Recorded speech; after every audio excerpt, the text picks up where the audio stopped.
Assalamualaikum warahmatullahi wabarakatuh. Alhamdulillah wassalatu wassalamu ala Rasulillah wa ala alihi wa sahbihi ajmain, amma ba'd. Para santri yang semoga dirahmati oleh Allah Subhanahu wa taala, kita lanjutkan materi kita pada kesempatan kali ini. Insyaallah pada kesempatan kali ini materinya ringan-ringan saja, teman-teman semuanya. Yaitu barang gadai, akad gadai ya. Oke, saya akan perlihatkan slide-nya terlebih dahulu. Baik.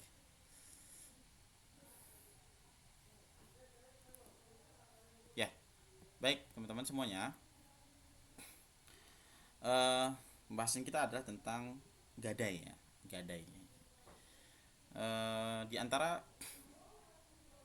pembagian akad yang sudah kita jelaskan sebelumnya, bosnya akad itu ada yang akad yang sifatnya komersial, ada akad yang sifatnya sosial, ada akad yang sifatnya kerjasama, dan yang terakhir adalah akad yang sifatnya penjaminan, jaminan kepercayaan. Ya.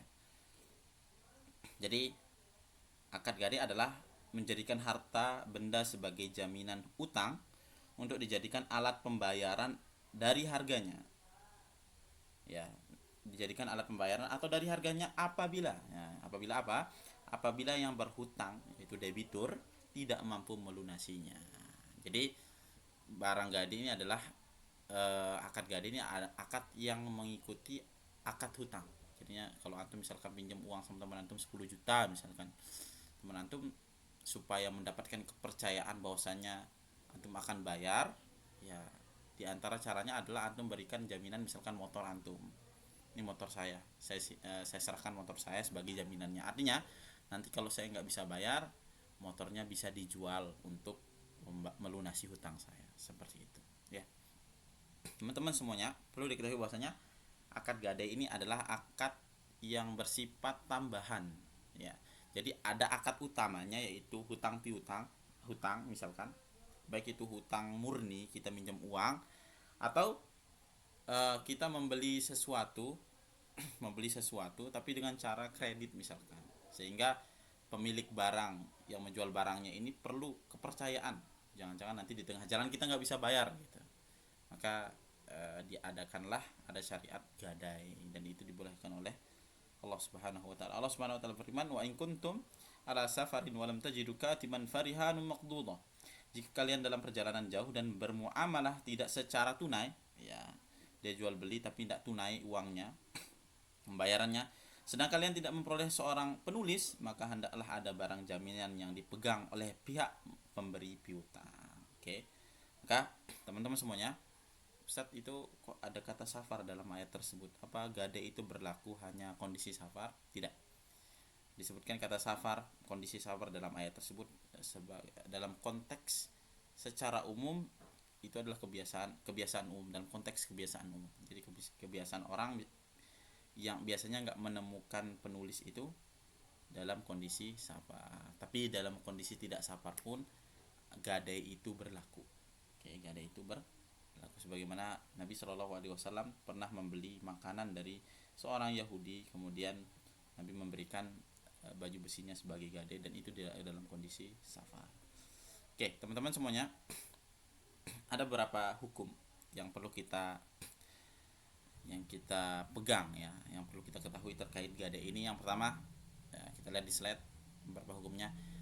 Barang yang digadai adalah barang yang halal dijual. Ya. Apa yang sah dijual sah juga digadaikan, teman-teman semuanya. Jadi kita sudah sebutkan objek jual beli itu ada syarat-syaratnya, diantaranya dia bermanfaat, manfaatnya halal, kemudian objeknya ya halal, kemudian dia bermanfaat tadi, kemudian dia bukan hal yang najis dan seterusnya. Maka tidak sah kita menggadaikan yang tidak bisa dijual.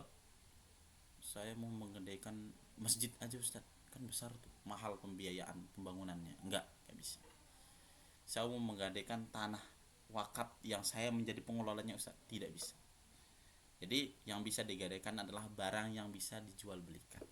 Maka kita cek lagi nih, kita kembali ke syarat objek jual beli itu apa saja, sehingga kita bisa terapkan di akad gadai. Ya jelas yang bisa diperjualbelikan apa yang dimiliki, motor, HP, HP dan seterusnya. Adapun misalkan antum saya mau menggadaikan kucing, nah, kucing ini tidak boleh diperjualbelikan. Saya mau menggadaikan anjing, apalagi tidak boleh diperjualbelikan, maka tidak sah menggadaikan kucing, menggadaikan anjing, karena tidak sah dijualbelikan. Oke, selanjutnya, barang tersebut harus diketahui kadar, jenis, dan sifatnya. Barang tersebut harus diketahui kadar, jenis, dan sifatnya. Ya, jadi kalau dia kurma, ya kalau dia misalkan beras gitu, harus diketahui kadar, jenis, dan sifatnya. Kemudian selanjutnya, penggadai ini yang melakukan gadai, yang memberikan gadai ini adalah dia yang memiliki barang tersebut, maka tidak berhak seorang yang menggadaikan, tidak boleh menggadaikan barang yang bukan miliknya. Oh, milik tetangga saya kok, oh milik orang tua saya kok, nggak bisa. Atau ini tanah ini warisan, dia warisan tapi belum dibagi, maka tidak bisa digadaikan, kecuali memang sudah dibagi ya, untuk dapat sekian persen dari luas tanah ini, dan itu pun harus dengan izin dari pihak yang lain, saudara-saudara yang lain yang ahli waris yang juga mendapatkan bagian dari tanah tersebut. Ya, seperti itu. Kemudian selanjutnya, layak transaksi, juga sudah kita sebutkan dia termasuk orang yang rasyid dan seterusnya. Kemudian diberi izin, misalkan ternyata kita mau minjem motor tetangga untuk digadaikan dan tetangganya mengizinkan, maka tidak mengapa. Yang jadi masalah adalah tanpa izin. Nah, kemudian saya lanjut ke poin terakhir dulu, karena ini poin yang ingin saya perjelas nanti di terakhir. Poin terakhir dulu, adapun poin sebelum terakhir ini akan saya jelaskan nanti lebih panjang ya. Oke. Kemudian status barang gadai tersebut adalah amanah di tangannya penerima gadai. Apa itu barang yang berstatus amanah? Bagaimana bentuknya? Bagaimana definisinya? Barang ini dijaga oleh penerima gadai tersebut, karena dia sudah menerima, saya gadaikan sebagai jaminan kepercayaan, dia terima, ya saya terima gadainya, maka barang ini dijaga. Kalau terjadi kasus hilang barang tersebut atau rusak barang tersebut, maka dilihat. Kalau hilangnya barang tersebut, lenyapnya barang tersebut, rusaknya barang tersebut karena bukan karena kelalaiannya si pemegang penerima gadai, maka dia tidak harus mengganti barang tersebut. Misalkan motor nih, dia sudah taruh dalam apa namanya, taruh di dalam rumah, dikunci rumahnya ya, tapi ternyata udah sesuai standar keamanan, ternyata ada maling yang luar biasa bisa membongkar gerbang rumah, membuka gerbang rumah dan seterusnya, sehingga motor tersebut dicuri. Maka di sini karena dia sudah menjaganya, menjalankan amanahnya, dia tidak lalai, dia tidak melakukan hal yang melampaui batas, maka hal tersebut tidak menjadikan dia mengganti barang gadai tersebut. Tapi kalau kasusnya adalah, gambarannya adalah dia lalai atau dia melampaui batas dalam artian tidak menjalankan amanah tersebut, maka dia menggantinya. Apa contohnya? Sudah tahu jam 11 malam, malah motor yang merupakan barang gadai tersebut dibiarkan di pinggir jalan, misalkan rumahnya pinggir jalan tapi di luar ditaruh. Dia bersantai ngobrol sama temennya sampai jam 12, ternyata motornya sudah hilang. Maka di sini dia wajib untuk menggantinya. Itulah yang dinamakan sebagai amanah ya, sebagai amanah. Jadi saya ulangi bahwasanya penerima gadai ini status barang tersebut untuknya adalah sebagai amanah. Artinya kalau dia barang tersebut ternyata hilang, lenyap, rusak karena kelalaian dia, maka dia ganti.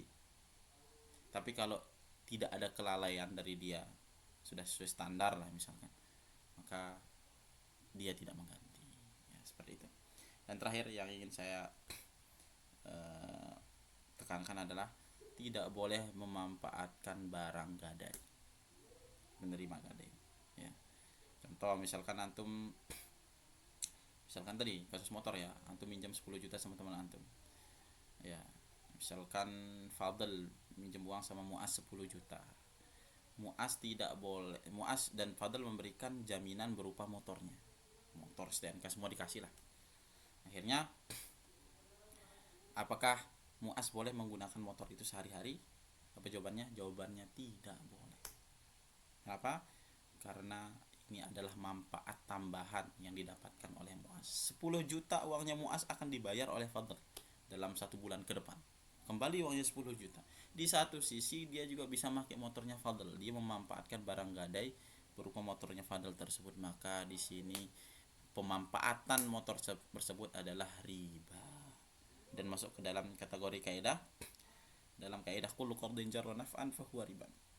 Setiap manfaat yang datang dari hutang piutang, ya, maka itu adalah riba. Setiap manfaat yang motifnya adalah hutang piutang, maka itu adalah riba. Bahkan para ulama mengatakan, di antara para asatizah mengatakan, bahkan kalau diizinkan kita pakai barang gadai tersebut oleh pemiliknya, ya, ya, maka si penerima gadai tetap tidak boleh memanfaatkannya. Apa contohnya? Ada orang yang berhutang misalkan sampai 100 juta.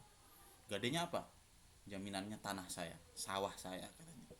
Walaupun dia mengatakan jaminannya sawah saya garap saja pak, karena bapak sudah baik berikan utang sama saya 100 juga, tetap tidak boleh kata para ulama.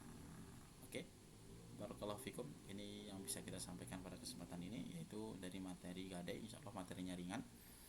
Sebenarnya materi akad berupa penjaminan ini ada beberapa ya, diantaranya kalau dia berupa barang, jaminan berupa barang maka namanya gadai rohan. Tapi kalau dia berupa manusia yang menjamin, seorang penjamin, ada dua ya, ada namanya dhaman, ada namanya kafalah. Nanti kita akan pelajari di pekan berikutnya. Barakallahu fikum. Assalamualaikum warahmatullahi wabarakatuh.